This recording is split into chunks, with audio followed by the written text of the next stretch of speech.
So towards the end of my degree, we did an honours project, and I actually decided to do an honours project on seabirds. So I did my honours project on a bird called a shag, which is like a large aquatic seabird that lives on the coast of the UK. Right. Um, Sorry, that word has other it meanings. does have other meanings. in Yeah. in your country. It does, yeah. So I did. Yeah. I can't remember my best shag puns right now. But I'm sure there were absolutely loads. Anyway. Oh, you just got me. Yeah.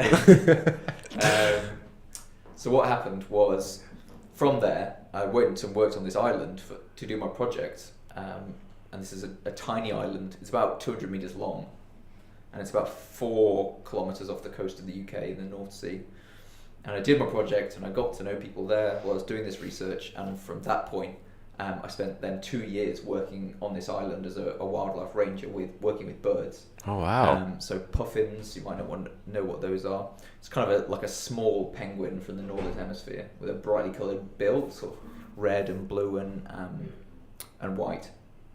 So I spent 2 summers working on this seabird island with something, and we estimated something like 250,000 birds lived on this island. Wow. And it's a very small island, as well as seals and all kinds of things. So it's one of these amazing wildlife places, and some of the birds, very much like the magpies and the lapwings here, will come down and peck you on the head when you get next to their chick. Right. So our house was actually in the middle of their nest Ah. of these several thousand birds. So they were pecking us all the time, and I had a great time living on these islands and driving a boat to work, and it was amazing. Wow. And that was real conservation work, trying to monitor these populations which are globally threatened by overfishing. All the birds feed on fish, and by climate change, because the distribution of their fish is being changed by these warm waters, which we get a lot more of these days. So I was working as a conservationist for a while, and a lot of that was amazing, really fun work, and just living with people who shared my interests.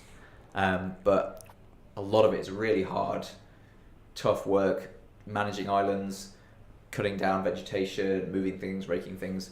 There were no running water on the islands, there were no toilets, so we had to manually haul water to the top of the island for visitors to use in the public toilets. So it's pretty backbreaking work. And after 2 years, I was kind of thinking, I don't want to be doing this for the rest of my life.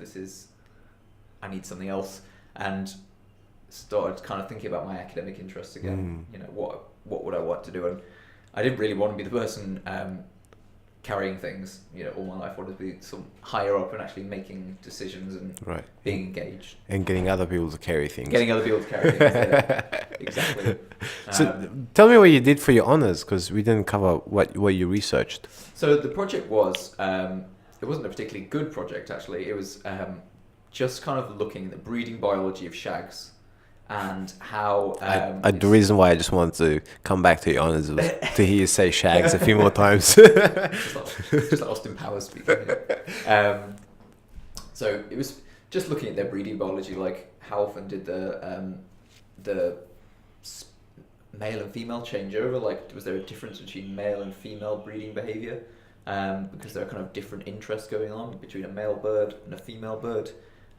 So you're looking at the shagging behavior? The shagging behavior of shags, the breeding biology of shags is very interesting. Shags have a lot of, they're meant to be monogamous. A lot of seabirds are meant to be monogamous. They just sit with each other, and even through multiple years, they shouldn't really change mates that much. But a lot of people realise that even within a colony, there's a lot of what they call extra pair copulations going on. Wow. So infidelity Oh. within the seabird colony. So it's quite a scandalous place. The Wow. seabird colony with lots of naughty things going on. Oh. So my kind of project was looking at trying to see these naughty things, which is basically impossible unless you could bring genetics into it. Right. But watching shags shag, basically, watching shags do various things in various weather conditions. That's We actually funny. once, I mean, the birds would get everywhere in our house because it was on an island. So we actually had a shag on the toilet one day, just sat there in the middle of the room.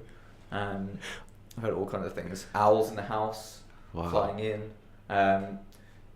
The seals also live there on the island. So once we had a seal in our toilet as well. Oh. Just walked What? all the way into the house, and we had to kind of chase it out.